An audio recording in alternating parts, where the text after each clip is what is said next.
Well, good evening, ladies and gentlemen. I'm Bruce McDonald, and this is, of course, the Talamanca Review. It's Sunday, the 14th of December, 10:43 p.m., and I'm coming off of a week of like all day, every day on the computer, like 14 hours. But work, and very interesting work, but I'm not going to bore you with that stuff tonight. Well, I guess what I want to open with is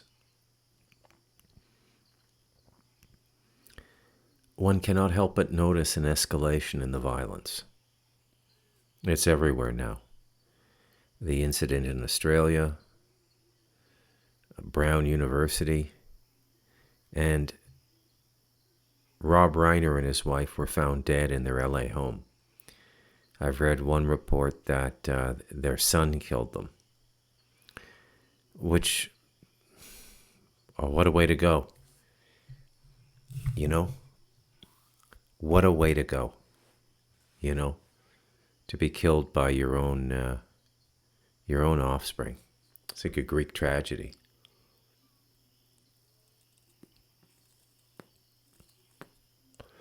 Now, tonight I think I'm going to do what I would call kind of a roundup show, Every once in a while I got to rebase, because I go into all these little rabbit holes, the picadillos of certain sexual practices and what they reveal about an individual, and talk a lot about money. What else do I talk about? The plan that's going on, and I believe it is a plan. And I believe a lot of the things going on in the world now are the result of heavy mind programming. I sometimes wonder what we will think in 1,000 years about this time in history, if it's properly captured,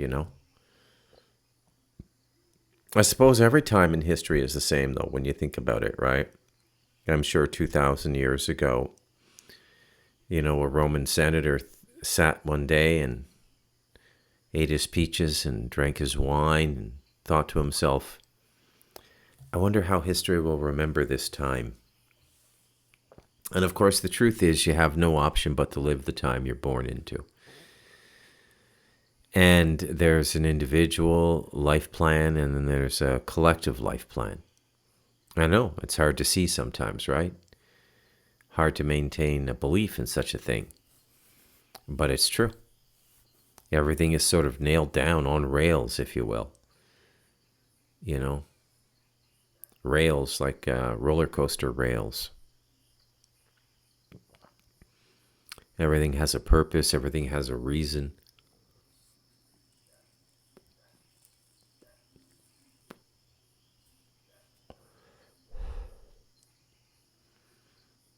So, it is my position on the Talamanca Review that many of the things we talk about now are really distractions. Okay? And I mean all of them. They're just really distractions. And this, I suppose you could say, is a very Jewish position. My position tonight.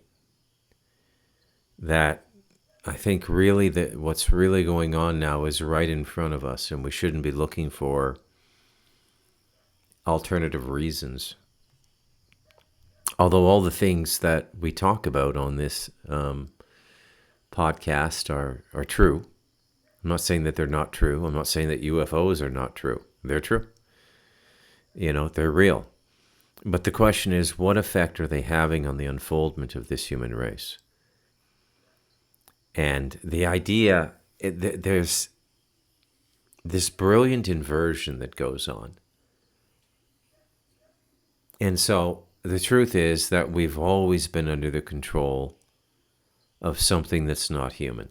Collectively, I mean, the way we act as a group animal Individually, you have more autonomy when you get into regions of higher consciousness.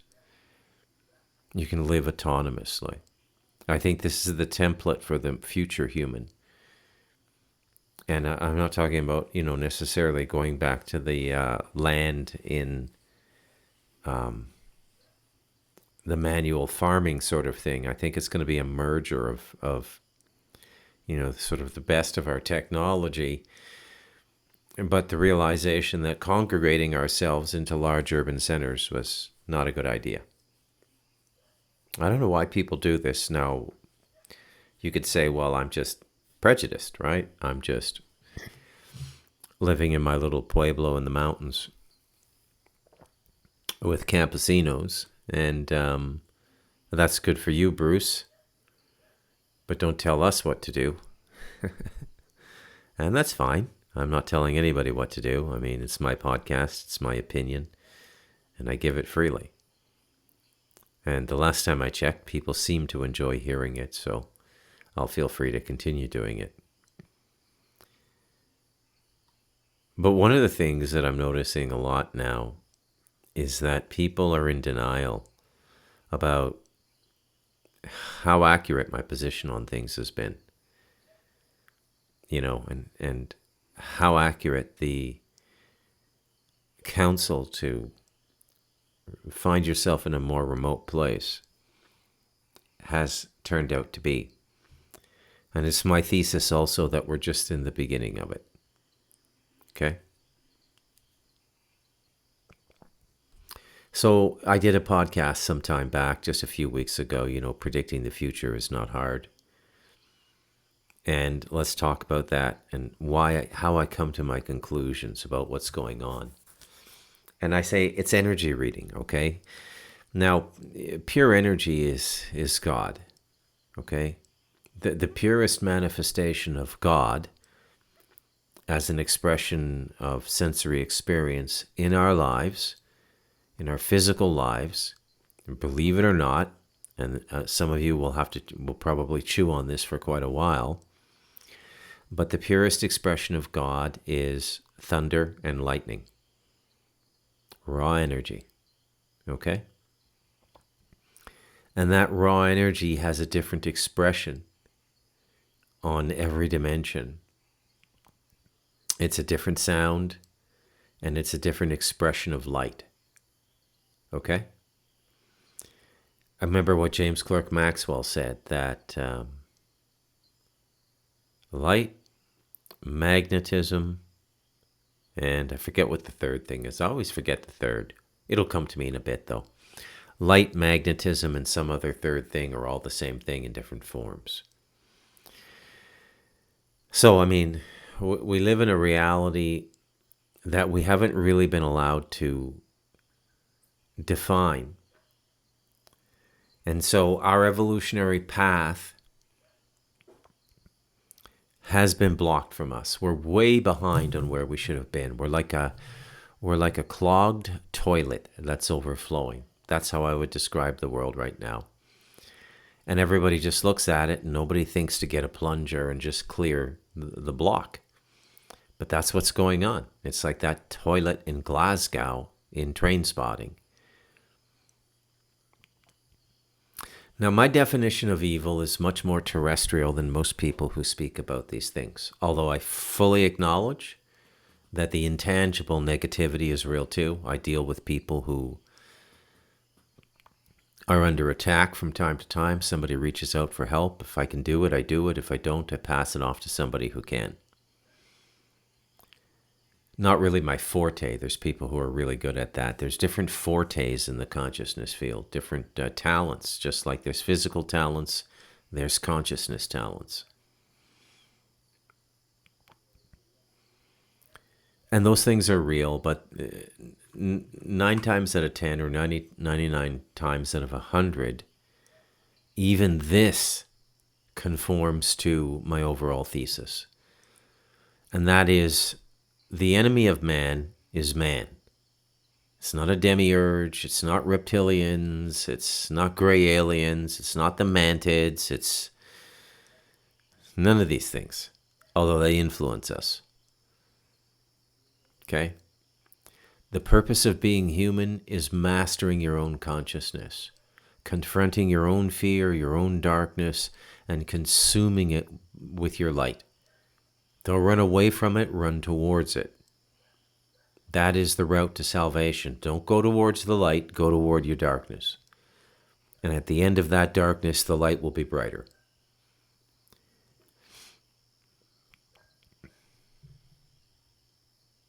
So the enemy of man is man, and what do I mean by that? Well,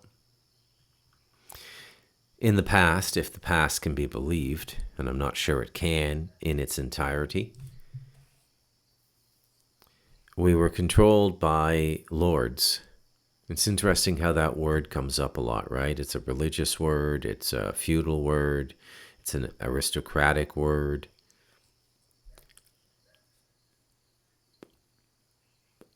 Makes me wonder if there was ever a time in our history where our kings actually were divine or some expression of divinity.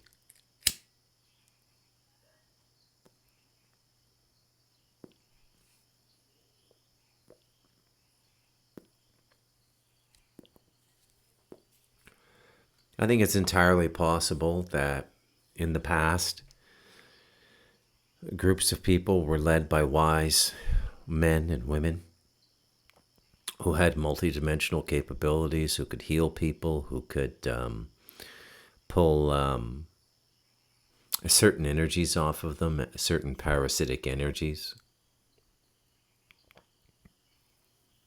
And I think that these people have traditionally filled the role of the shamanic position. But not always. Sometimes they might have outright been the ruler.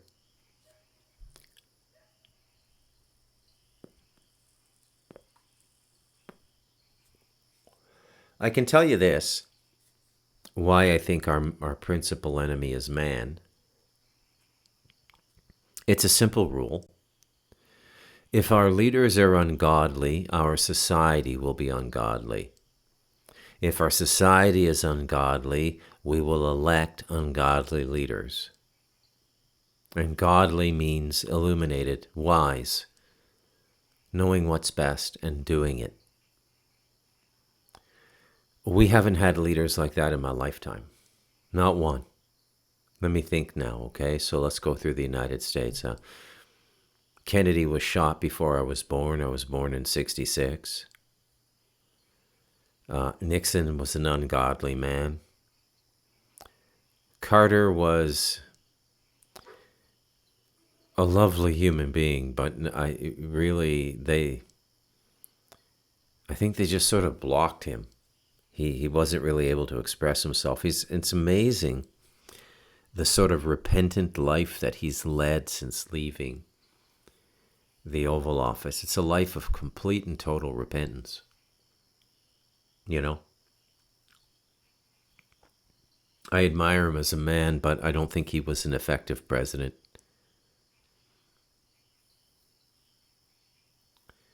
Who comes after Carter? I think it's Reagan after Carter, right? Reagan comes in about 80 or 82. Yeah. Reagan was an actor, and he acted his way through the presidency.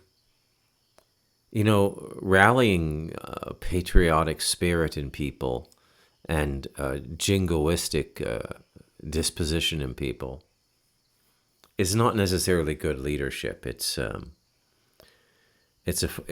form of mob rule, you know. And Reagan had that, although I liked Reagan. You know, I liked Reagan a bit, you know. And after Reagan, I think it was George Bush Sr. And I believe he's about the darkest person we've had on the world stage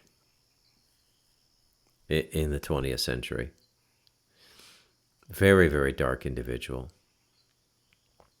And the darker they are, the friendlier they seem. There's this inversion. I talk about this all the time, right? There's this inversion all the time.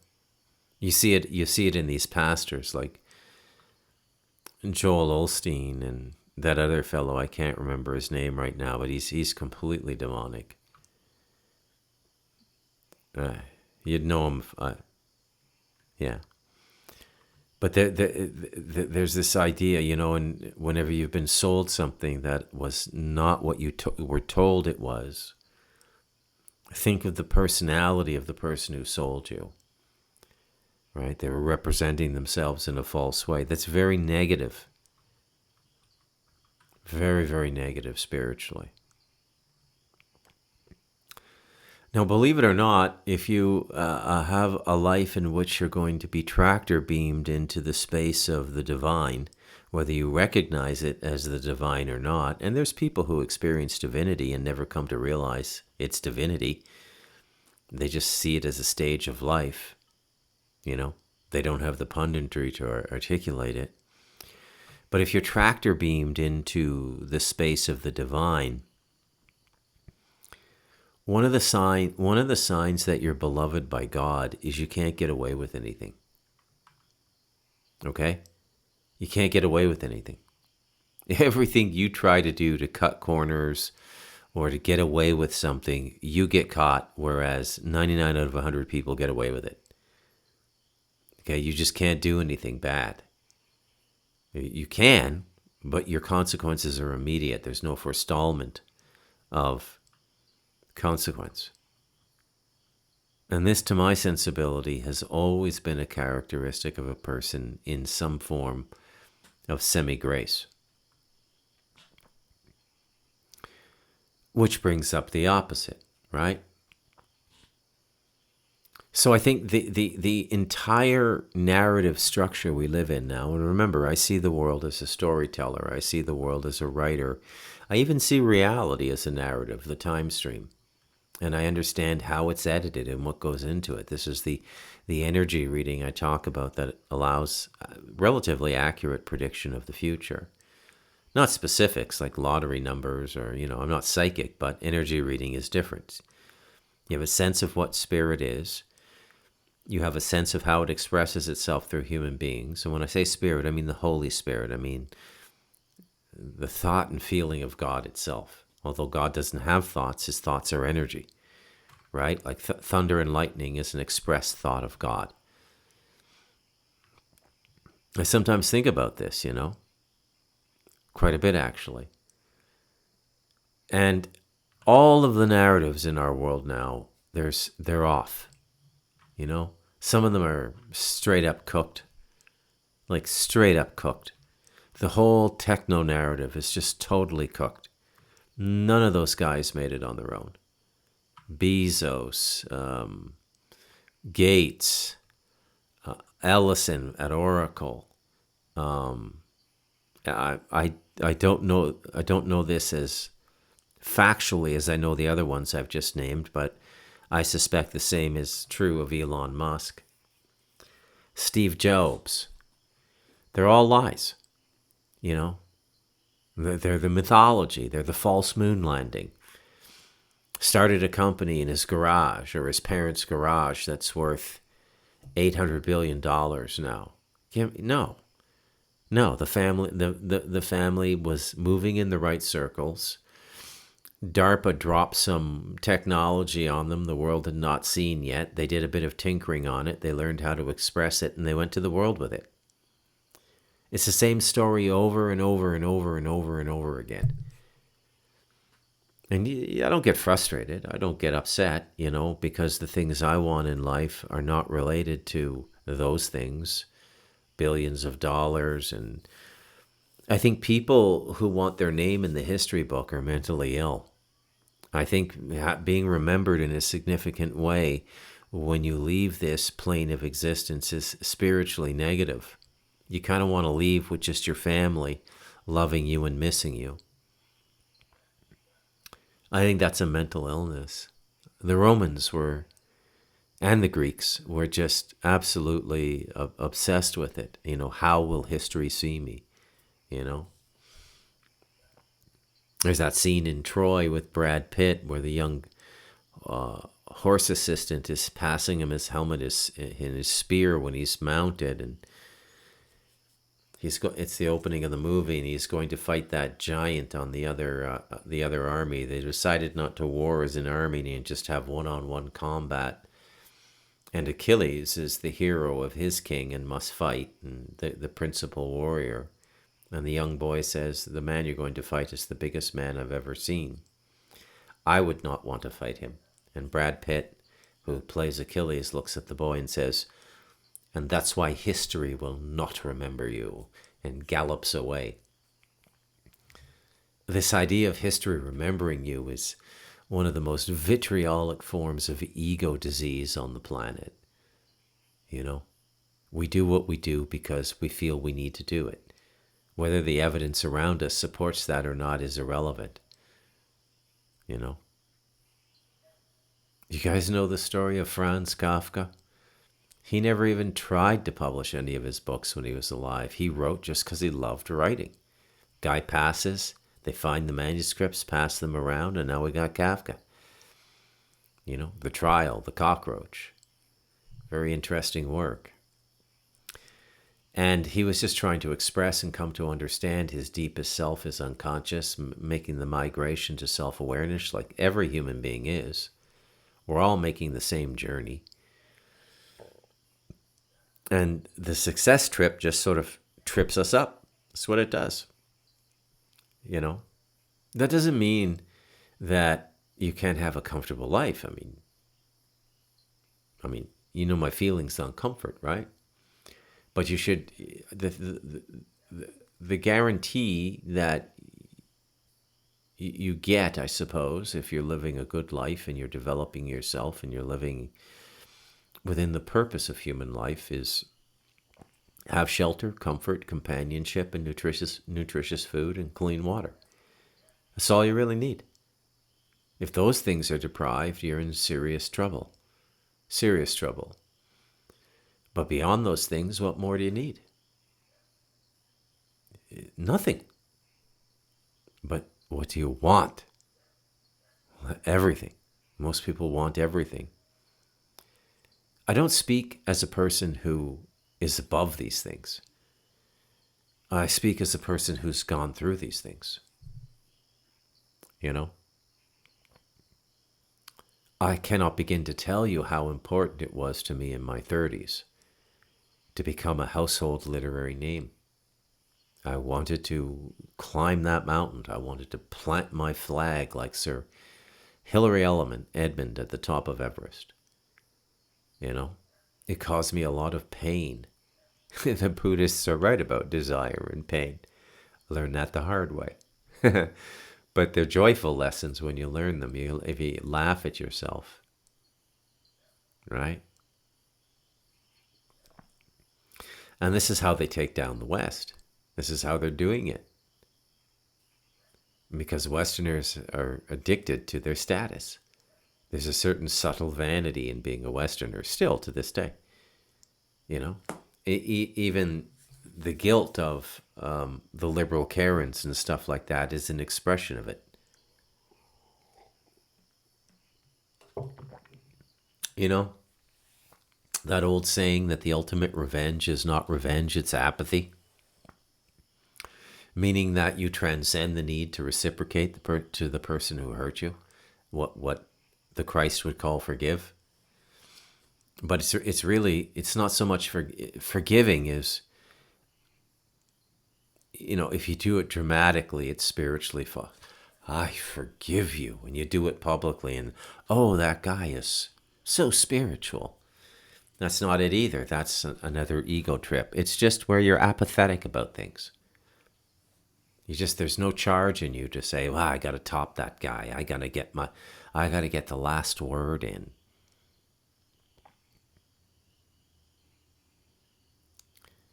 So everything that we're living through now is the culmination of their plan. But the culmination point of their plan comes at a time astrologically that I don't think is beneficial to them, which is ironic because everything that they study is about the sun and the stars and their movement. And I suspect there may even be deeper forms of astrology than the ones that are openly understood, kept in certain groups. I don't want to attach a more specific label to it than that. You know, I could say secret society or something, but And when you think about secret societies, let me say this. There's some things that should remain secret. That you shouldn't know them till you discover them or realize them yourself. There's no real secrets anymore, though. Everything's sort of out there, but it just washes over people. They don't really understand what's being said.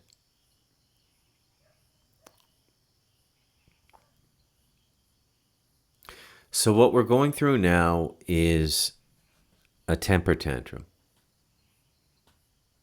It's what it is. It's a temper tantrum. So the enemy of man is man. We have not had a proper developmental cycle. We should have been on a completely different technology path, much more harmonious with the planet and less reliant on digging into the earth, or what I call the hell economy, going underground for everything. Oh, I got some gold. I got some oil. I got some diamonds. When man realizes all the wealth is above ground, you'll know that we're living in an age of good consciousness, good awareness. And Tesla tried to show us that. He got shut down. Everybody knows that story. It's one of the most used stories in podcasting and alternative media. But it is true. Okay? He would have set us on a completely different path. Right? I'm wondering how many of you take the time to watch some of the stuff I put up that's not mine. Right? So I had the Mirage Man recommended to me, and I'd never seen it before, and I found it stunning. And by the way, and this is another way I come to my opinions on things is, I have skin in the game. And so I wrote a UFO book. I wrote Stardust Ranch, all the weird stuff that happened. So following the edict of not bearing false witness, which doesn't just apply to a court, it applies to life, right? Do not bear false witness. The commandments are good. It would be nice if some of the people who claim to be part of those religions actually live that stuff, right? So, thou shalt not bear false witness. And I can tell you that there's something very powerful going on when you get involved in. Well, believe it or not, my power just got zapped there the moment I started talking about good old John Edmonds. But what I was talking about was that there is a power and a force around this that's multidimensional. And I don't know if this is an expectation of my practice of meditation or not. I suspect it is. But I have the ability to go into these things and not really project a lot of my own beliefs onto them, right? Which is what a lot of people do. There's a big push in the Christian community now to categorize all extraterrestrial phenomenon as demonic, which I think is primitive and stupid, right? Absolutely primitive and stupid, but that's okay. But that's the dark side of a belief system. Okay, to come to any knowledge and to come to knowledge of self, you're going to have to take risks in this life. You're going to have to walk out onto ice from time to time, not knowing whether you're going to get dragged down or not. It's just the way it works. No journey, no destination. And all journeys are fraught with risk and danger. So there's a lot of phenomenon around this stuff, quite a bit actually. And it's become a very, very hot topic now, And another thing, I think, I'll tell you, I don't want to be, too hard on people and stuff like that, but I just have this tremendous feeling, and all the signs are there as well. So it's not just feeling, it's not just my gut. A lot of these podcasts that are coming out now, I don't trust them. I can watch them, I can enjoy them for 20, 30 minutes, which is about all I can tolerate. I don't watch Joe Rogan, I don't watch Lex Friedman, I don't watch any of the big podcasters. I don't watch Russell Brand, I don't watch Candace Owen, and You could say that, well, Bruce, that sounds like some sour grapes there, you know. As soon as somebody gets success, you have something shitty to say about them. Can't anybody be successful, Bruce? Yes, but it depends on how you define success. It's not really possible to attain success related to public voice unless you're an insider. Okay? So the people who flip sides like Candace, so going from the Sanhedrin over to the Cardinal of Colleges, which is basically what she's done. And, Candace had a very Jewish-centric mindset for quite a while. She was, I think she went to PragerU. And then she switched over and got baptized and confirmed in the Catholic religion and posted photos of her standing with prominent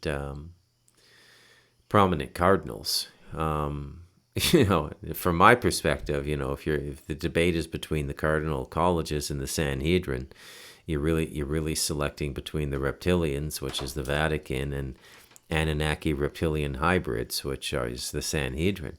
It's an extraterrestrial story. It's a no-brainer.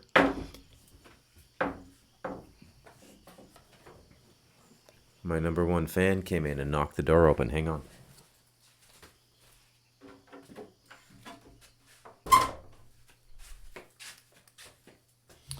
Apologies, folks. It is hands down the most unprofessional podcast on the internet. But Danny Jones, Julian Dory, Jesse Michaels, there's all these young guys now. They're like there's like an archetype to them. Okay? They're all into the same things. And they're coming out with these extremely polished podcasts and access to people that were previously off limits, okay? This is the key thing. This is one of the things that tells you something's rotten in the state of Denmark. Something is not kosher here. Something is not right. Why are all these people coming out of the woodwork? And why are they going on to these podcasts? Why aren't they going and telling their stories to, I don't know, the New York Times or Rolling Stone or Vanity Fair or Salon Magazine or the Wall Street Journal or the Washington Post or the Chicago Tribune? It could be that those mastheads don't want anything to do with that kind of material because it's not a definitive part of the human experience. And so the alternative media has become the new mainstream for pushing the boundary. But it's all coming out in a very controlled way. And watching the Mirage Men was a wake-up call for me. So I told you, if you watch the Mirage Men, it's really, they out a number of people, like people who've been in the UFO movement for decades. They talk about the manipulation and in some cases, outright threats, and in the ultimate cases, outright violence, killing people or arranging for them to be killed in the Air Force Office of Strategic Information, I think it's called, the OSI. And the head of that office was a guy named Richard Doty, and he figures prominently into this world. And I remember getting a phone call from John Edmonds about 6 months after the book came out, or maybe it was 4. It was relatively soon when then the book sold a significant number of copies out of the gate, and we got onto a lot of big podcasts at that time. And John calls up. He says, "We got trouble." I said, "What?" He says, "Rich Doty reached out to me on LinkedIn." I said, "Who's Rich Doty? Who's Rick Doty?" He says, "Oh, he ran the OSI, the Air Force OSI." And I said, "What's that?" And he told me. I said, "Why is it a problem?" And he says, "Oh, this guy's bad, Bruce. He's really bad." I said, "Well, we told the truth. Everything in that book is true, and, it just is what it is." And John was trying to tell me I don't really understand the world I got myself into. And remember, John was a first-gen super soldier, and John was a killer. Okay? John was a killer. And a lot of these guys, like that are doing podcasts now, and a lot of them are killers. They kill people. right? All of them do, really. You know, even this is another huge. Okay, let me just stay with this. So I immediately found Rick Doty and found his email, and I emailed him right away. And I said, "Hi, I'm Bruce McDonald. I'm the co-author of Stardust Ranch. I understand you're looking to talk to John Edmonds, and why don't you talk to me?" And he never got back to me. You know, very interesting guy, very, but just a total weasel and a shitheel, right?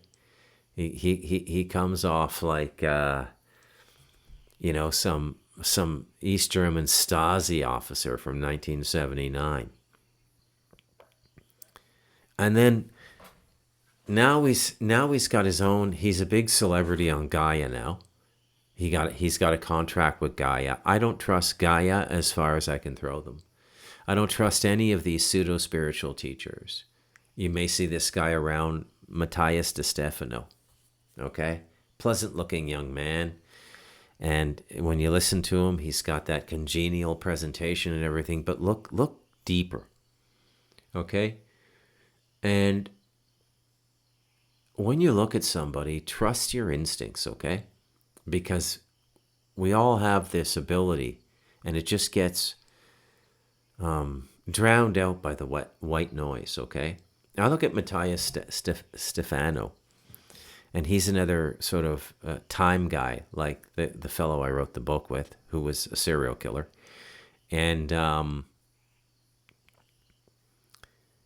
when I look at him, the one thing I said, "Bruce, what is it that stands out about this guy? What is it that's bothering you about this guy?" And it just came to me, what flashed in my mind was the Joker's face, Heath Ledger. And I went, yeah, there's always this kind of smirk behind everything he does.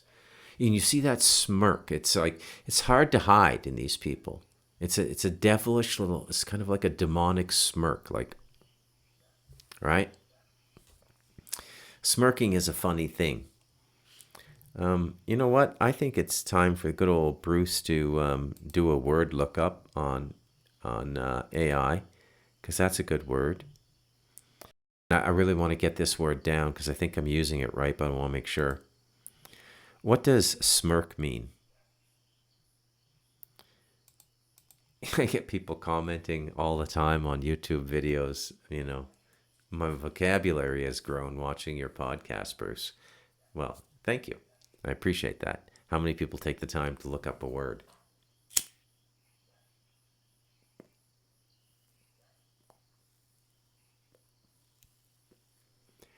I got just a little bit time left with these cigars. My wife's all over me. She won't tolerate me. This is the only place I can smoke, is my bodega. Aha, here we go. A smirk is a specific type of smile that is often smug, conceited, or silly.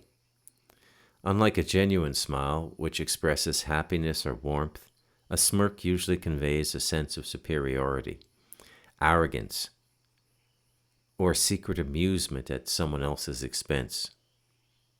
Here is a breakdown of the nuances. 1. The core meaning. Smugness. The most common use implies, "I know something you don't," or "I am better than you." Self-satisfaction. It is often seen on the face of someone who has just won an argument or gotten away with something. Playfulness, which is context dependent. In casual or romantic contexts, a smirk can be flirtatious or teasing rather than mean-spirited. Yeah, they give some synonyms. Okay.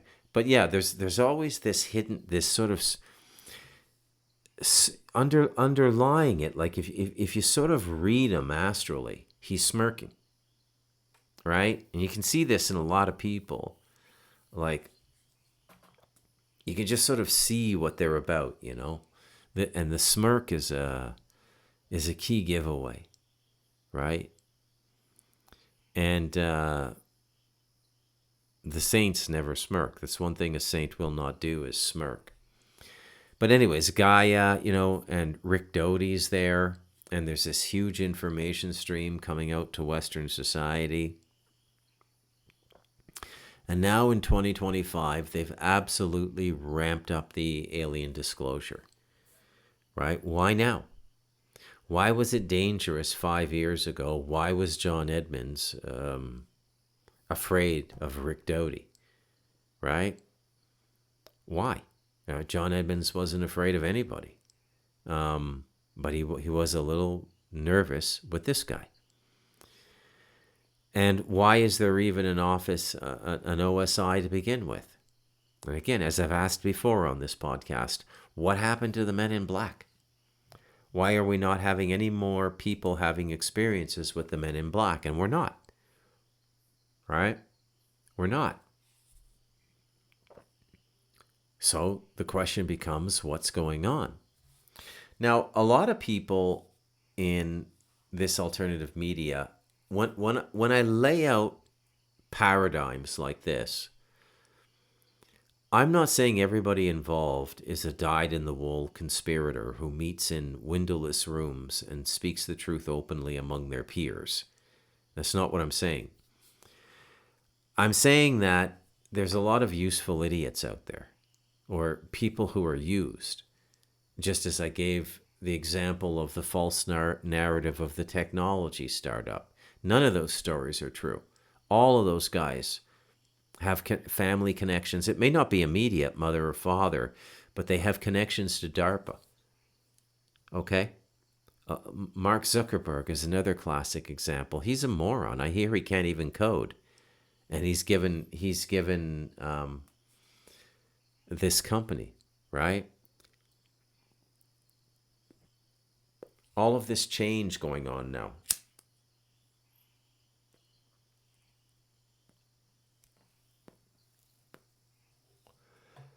And I mean, don't get me wrong. It's not like I'm saying run to the past. You know my feelings about the religious tradition in the West. I think it's been nearly useless. It may have had some utility in times of illiteracy, and teaching people to pray is a good thing. Prayer is good.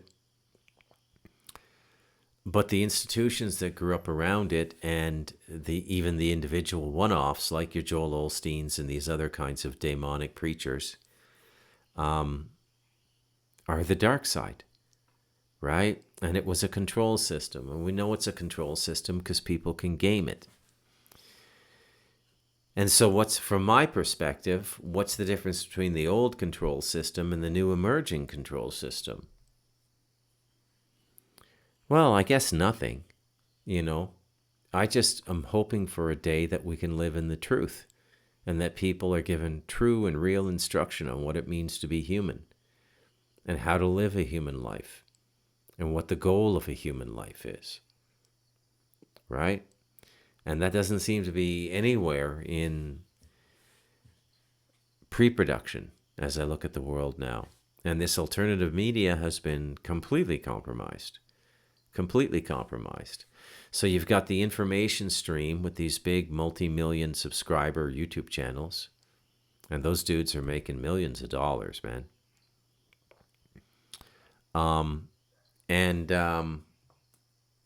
Good on them, But there's something controlled about this whole displacement of information. There's something very controlled about it. And it causes me to think.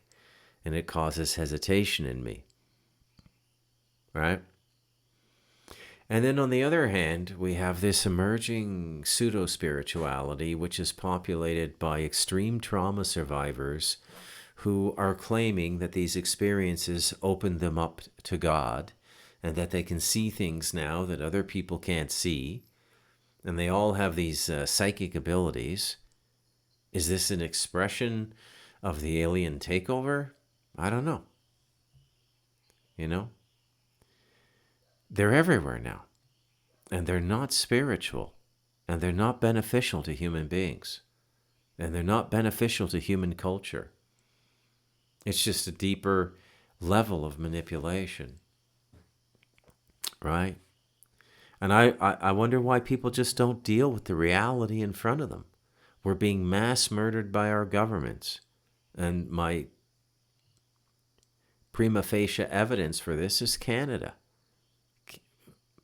Just a ghastly country now. It's just such a weak-spirited people. It's just disgusting to me.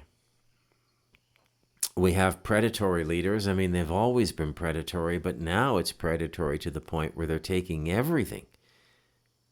You know, what Mark Carney has done in terms of violating antitrust legislation and antitrust principles is unprecedented in Canada. Unprecedented. He and his partners have made hundreds of billions, probably getting close to $1 trillion. And they've all done it to the letter of the law in smirking mockery of the spirit of the law. Okay?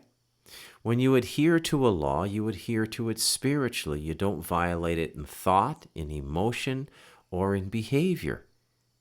Okay? That's true spiritual adherence to a law. But these people, they have no respect for the law, but we're supposed to respect it. And more laws are being put upon us now. Canada's going full retard now.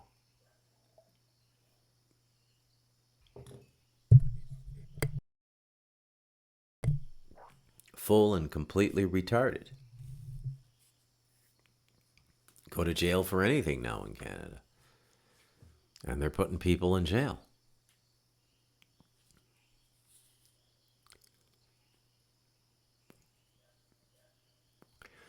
Well, this is the only world we got, and the time we're living is now, so we're supposed to deal with this. And I guess that's all we can do. I'm going to title this podcast, Deal With It. I'm Bruce McDonald, and this has been the Talamanca Review.